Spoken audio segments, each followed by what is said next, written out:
Hey guys! I'm sorry I couldn't be here on this beautiful Thursday, but I wanted to make sure that you guys didn't get behind, so I'm going to make this video. I'm going to make it as easy as possible for you guys to follow along in your language workbook so that we could still complete our work. So I hope that you guys entered the classroom well behaved, you grabbed your binders, you grabbed your headphones, and you completed your bell work with Miss Smith. I, at this point, need you guys to open up to page 167 in your book. 167. You should see this green page. 167. Give you guys a second to open up your books to page 167. 167. All right, on page 167, it's titled the verb be. It says am, is, and are all present tense forms of the verb be. Forms of be can be used as helping verbs. Different forms of be are used with different pronouns to achieve the subject-verb agreements in sentences. So what this first chart is showing you is first, second, and third person. That means I'm speaking, you're speaking, someone else is speaking, and what the singular and plural verbs are. So if I was first person singular, I'd say am. First person plural is are. So I am, we are. Second person singular is you are, and plural just happens to be the same thing. You are. When we get to third person, it says he, she, or it. Those are our pronouns. And the verb is. And then the plural is they and are. So our singular verbs are am, is, and are. And our plural are all are. Okay? And it gives us some more examples. Like I am sitting. We are sitting. You are sitting. You are sitting again. He is sitting. Or they are sitting. Okay. So am, is, are. Those are the verbs that we're looking at. So turn the page to page 168. At this point, I need you guys to take out a pencil. If you do not have a pencil out, pause this video now so that you could grab one and then restart it when you do have a pencil. All right, on page 168, it says, write the correct form of be on the line and then circle the subject. Circle the subject. Who remembers what a subject answers? Give you a second to think. If you said that the subject answers who or what did it, you are correct. So it says, write the correct verb on the line, circle the subject, and identify whether the subject is singular or plural, and then write that on the line. Okay, let's take a look at number 1 together. Kelly and Sam blank below the window. Well, what makes the most sense? Kelly and Sam is below the window, Kelly and Sam am below the window, or Kelly and Sam are below the window? Correct answer is are, A-R-E. So on this first line, you're going to write are. Kelly and Sam are below the window. That's our first step. Now our second step is to circle the subject. So we have to ask ourselves, who or what is this sentence about? Who or what is it about? Who or what is this sentence about? Kelly and Sam. So we have to circle Kelly and Sam. Now it wants to know if Kelly and Sam are singular or plural. Well, let's think back to last year and the years before.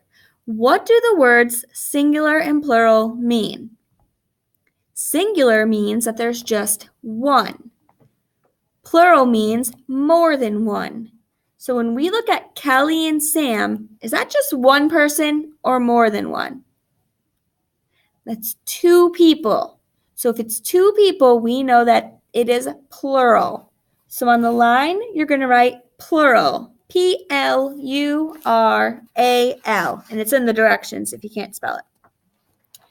All right, let's take a look at the second one. It says, Jess, Dan, and I blank behind the curtains. Jess, Dan, and I am behind the curtains, Jess, Dan, and I is behind the curtains, or Jess, Dan, and I are behind the curtains? I think the correct answer is are. Jess, Dan, and I are behind the curtains. Are. A-R-E.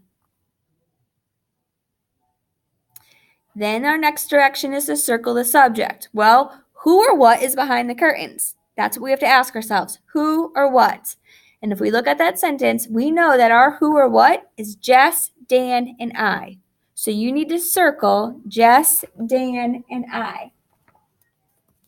And then it wants to know, well, is Jess, Dan, and I singular or plural? So, we have to think to ourselves again.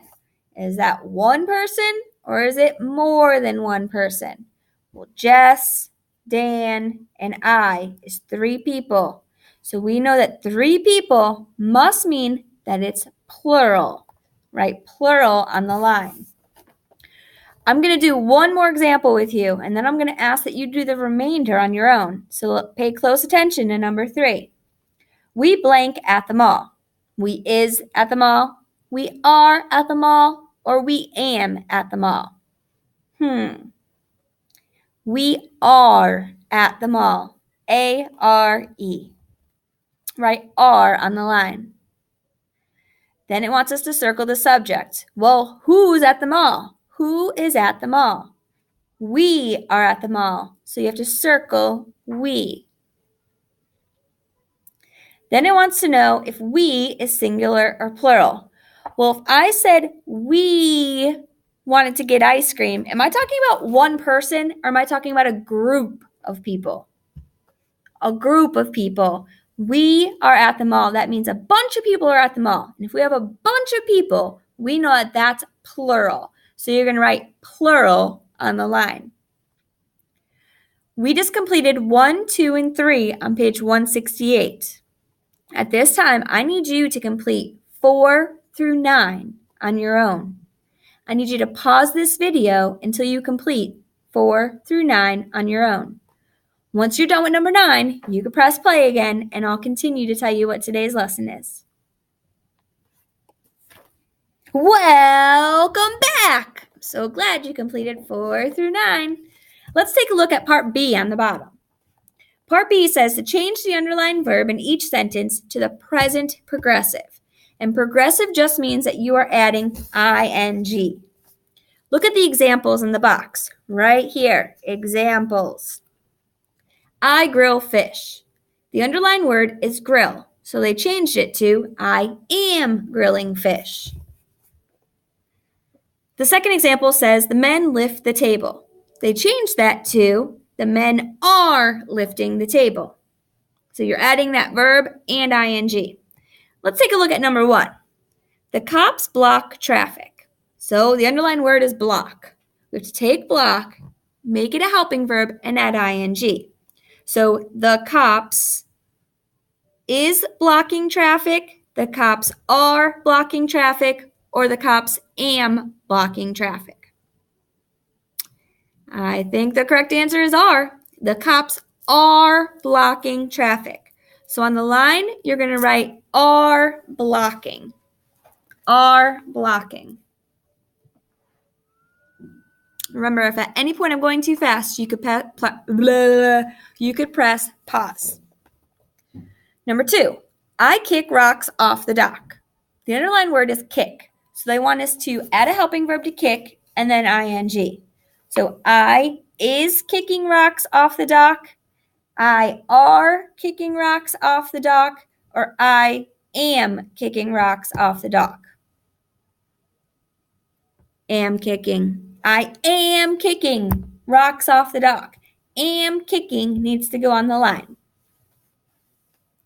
So we went over 2 examples, and I just went over numbers 1 and 2 with you. At this time, I want you to read 3, 4, and 5 on your own and complete 3, 4, and 5 in your workbook. So again, pause right here and restart when you're ready. Okay?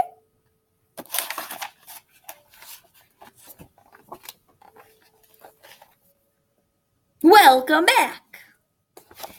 I assume that you have all finished page 168. So we're going to move on to page 169, which deals with past, present, and future tense.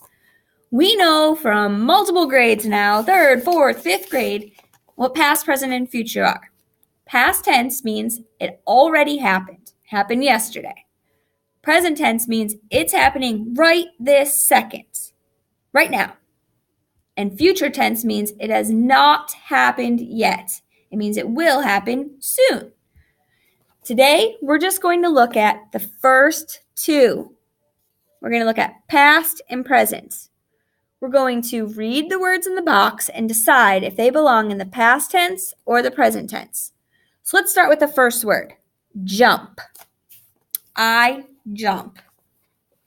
Is jump past tense or present tense? I jump.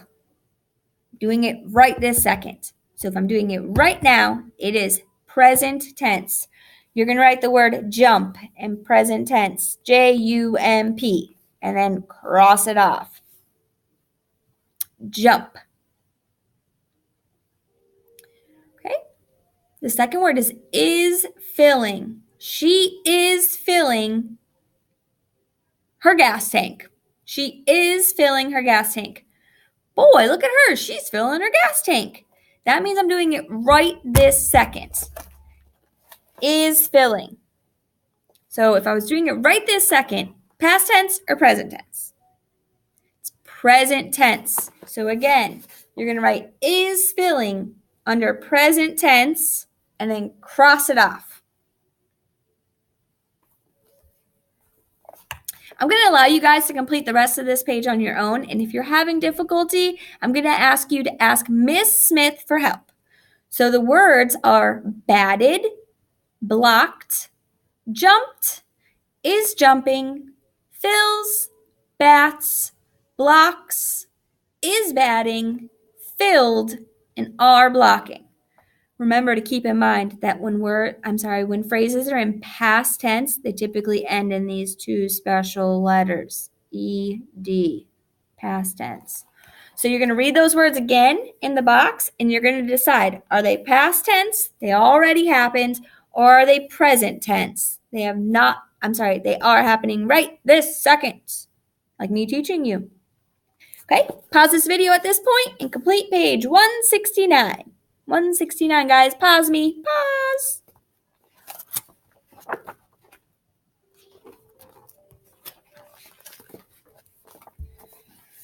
Alrighty. Favorite parts. Your 1 minute read. 1 minute read. You guys should all be at different points because you're working at your own pace. So last year with this 1 minute read, you may have been reading these to each other. But in my class, you're going to read each of these to me. So whenever you get to this page, 171, yes, we are skipping 170. Go to 171. I need you to raise your hand and let Miss Smith know that you're at this page so that you can read to Miss Smith for 1 minute. Miss Smith is then going to document how many words you read in your first try. Right up here. How many words did you read in your first try? So when you get to page 171, you need to raise your hand and let Miss Smith know that you need to read to her for 1 minute. Understand? One more time. When you get to this page, raise your hand and let Miss Smith know that you need to read this page to her for 1 minute. And then she's going to write how many words you got correct right at the top. Got it? Okay, pause me here because you should be reading to Miss Smith for 1 minute.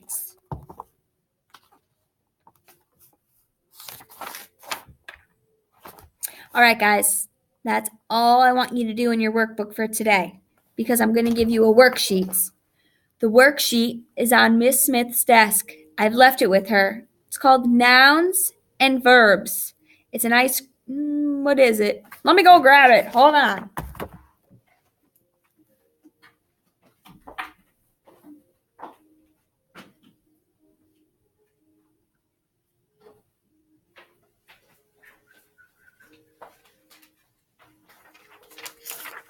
All right, guys. It's called Noun and Verb Scoops.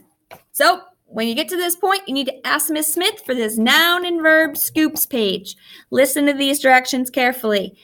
Well, first pause me. Ask her for this. Ask her for this. And then I'm going to press start again, and you're going to listen to the directions. Got it? All right. So you got this paper from Miss Smith, noun and verb scoops. It tells you a review. A noun is a person, place, or thing. We should know that. A verb is a word that shows action and tells what is happening. So nouns, person, place, or thing. A verb is an action.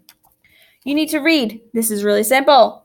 These words on the side: apple, fall, bed, snow, hit, sing, man, and jump. Got that? You're going to cut these boxes out. Cut these boxes out. You could color them if you want. Then you're going to take a glue stick. Please use a glue stick. The glue sticks are on the shelf over by the pencil sharpener. A glue stick only. You're going to cut these out and you're going to decide, well, is apple a noun or is apple a verb? And you're going to glue that box in the correct position. Okay? When you're done, you should have a paper that has this cut off, because we cut it off, remember? And you should be turning in this. This form should be completed. And you need to turn it into the right-hand side bin, because I am going to be grading it. You got that? I'm grading this. When you have completed this, please log on to Language Live. Got it? I miss you guys already, and I can't wait for you to read this story that I'm leaving for you guys tomorrow. I'm really excited. And I can't wait to see you next Wednesday. If you have any questions, remember to ask Miss Smith. Bye, guys.